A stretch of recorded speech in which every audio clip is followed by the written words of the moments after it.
Welcome to the video, ladies and gentlemen. My name is Sheldon Kinney and I'm a representative for MMO.tm, the publishers of Divine Souls. In this video I'd like to talk to you a little bit about our player versus environment combat.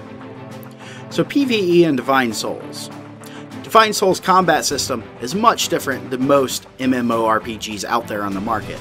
So our player versus environment content needed to be different as well.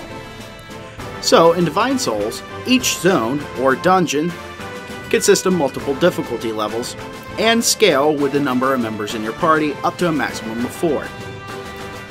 So those difficulties start with easy, normal, and hard, and then we have an expert difficulty coming in at later patches.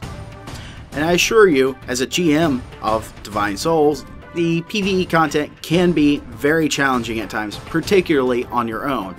However, you'll gain the best rewards when you're playing by yourself. And we didn't want the player versus environment experience to end once you got to max level.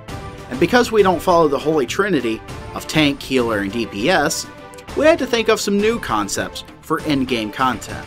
So other than your standard dungeon runs to get some of the best gear in the game, we've also opened up other possibilities, and we have things coming down the pipeline. However, currently in the closed beta test and heading into launch, what we have available for in-game PvE content is what we like to call the Soul Defender, where there's a central crystal and 4 platforms, and waves of mobs will spawn from these platforms and try to destroy the crystal.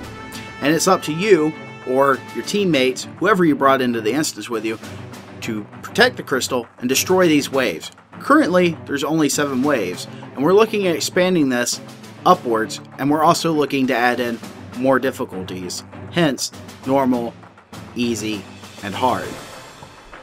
So that's going to cover it for our brief player versus environment video. If you want to know more information, I suggest you check out our closed beta test. You can sign up at divinesouls.tm/signup.